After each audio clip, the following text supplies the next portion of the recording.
Ooh, it's a time for the package from China.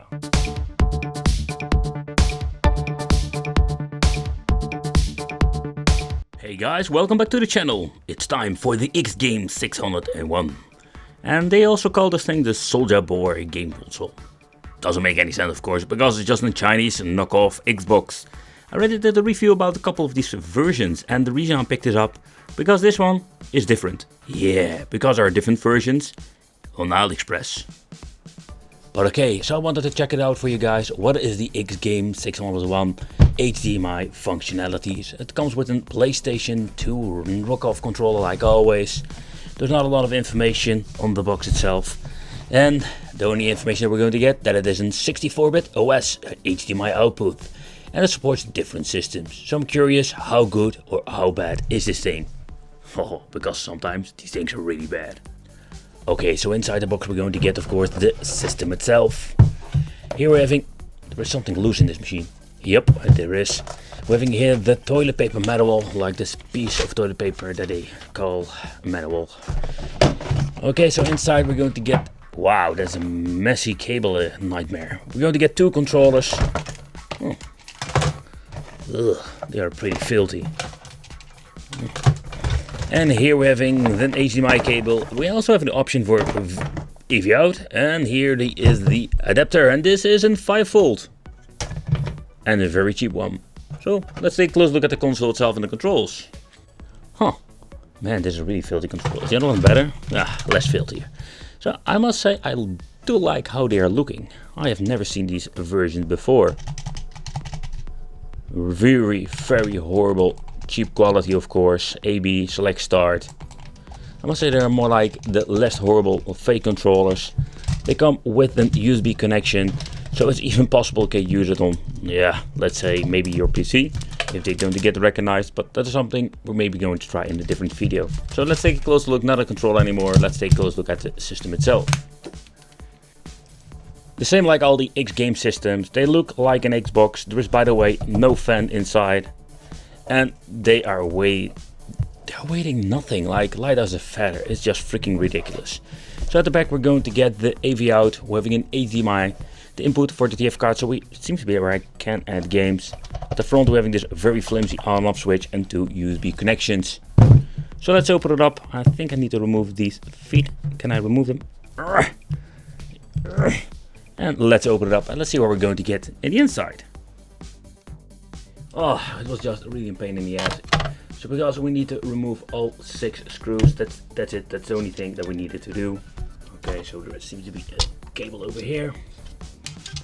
And that's it. And there's the reason why it's so light as a feather. Because there's basically nothing in this freaking machine. Even they are selling this like a 2021 model, but here you can see that this is clearly from 2017 or the production date. So this PCB is for the AV out and for the input for the power supply.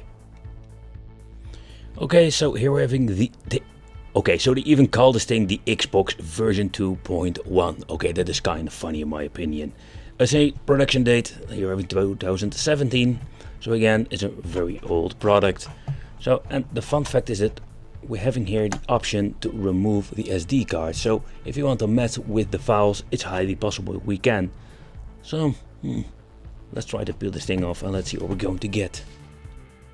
The mainboard, by the way, is put together with 3 tiny Parkers.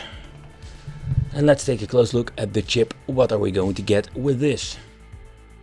Okay, so let's talk about the system itself. It's based on Linux. We're having storage capacity of 8 GB, production year 2017, the brand is Ingenic, type X burst, serial number is the GZ4760, it's produced in 2010 and has a clock speed of 600 MHz. The GPU is a Vivanti GC200 with a signal output of 720p maximum. But I also tried to locate the games and all the files. We need to have a Linux partition or a program. Nevertheless, I couldn't add new games to the main SD file. And for the last piece of the puzzle, we're having here the PCB that also contains the on and off switch. That is more like a very cheap micro switch. So that's it folks, that's the only thing that we're going to get in the inside. Alright guys, so this is what we're going to get when powering on the system. The menu itself looks kind of fancy, or the beginning. I did a review about the older model and it seemed to be they were still having the same menu. I'm guessing this is more like this same story like with the X3 handhelds. And for the people who have no idea what I'm talking about, it's more like you're going to get a different form factor, a different version, but they still keep using the same kind of version like when it comes to the software or the interface. We're going to get Neo Geo, Game Boy Advance, Super NES, Sega Mega Drive and the NES. So that's it. At the top, I don't know if you can see it. Oh, what a really annoying sound. Here we're going to get the SD function when pressing the shoulder buttons.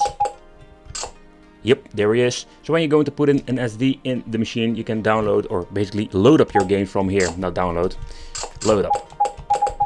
And I'm stuck in the menu. Ah, I'm back. So let's try some games and let's see how this freaking thing works. Putting up, let's say arcade, gives you this horrible menu. Oh, we have a preview picture. But that's it, that's the only thing that we're going to get. Alright, so the first game we're going to try out is a Neo Geo game. I did notice some stuttering here and there in the audio.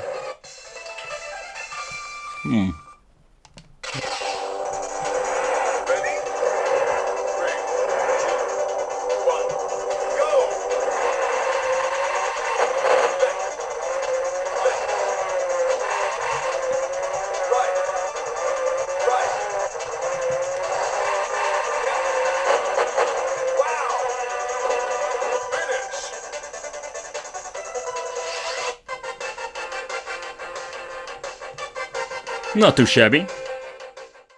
So when you're pressing select and start at the same time, what you're going to get is this menu like continue game settings, button to set an instant archive like in quick load and quick save. Quite interesting, and you even can put a save file on the SD card.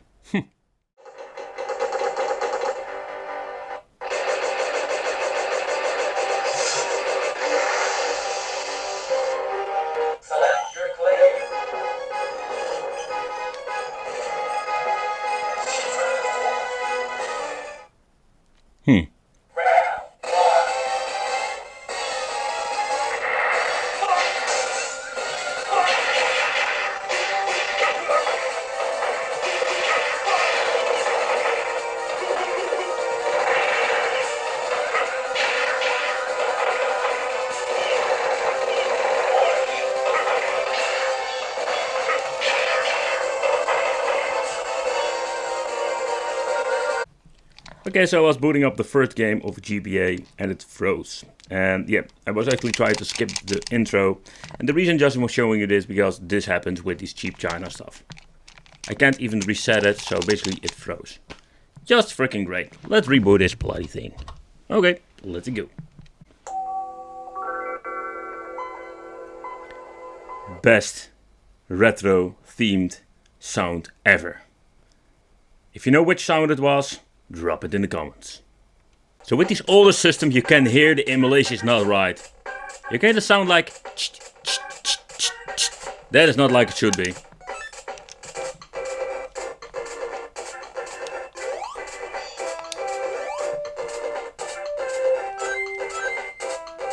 There is a small delay in the audio.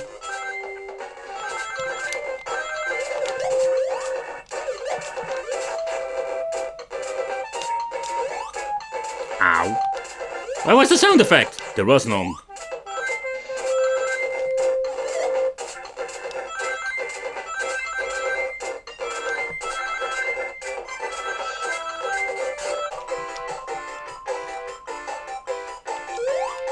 Oh, oh, oh, oh.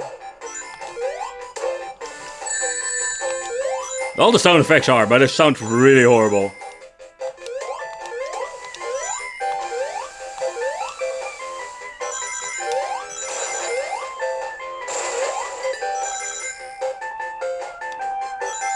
The reason why I tried this game with the X16 and all the other handheld with a lot of issues when it comes to the emulation. So let's see how it is now. No slowdowns whatsoever. The sound is awful.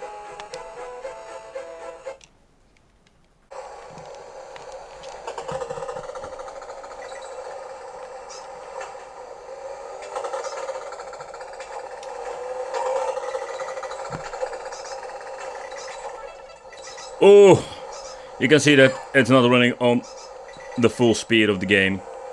It runs really choppy. But the sound effects are here. Okay, so first of all, there is a big sound difference between all the emulators and NES. But it doesn't sound like it should be. Turbo! Dun, dun, dun, dun, dun, dun, dun, dun, dun. Okay, let's go. Oh.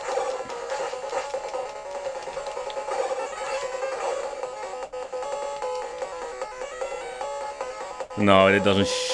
This is not like it should be.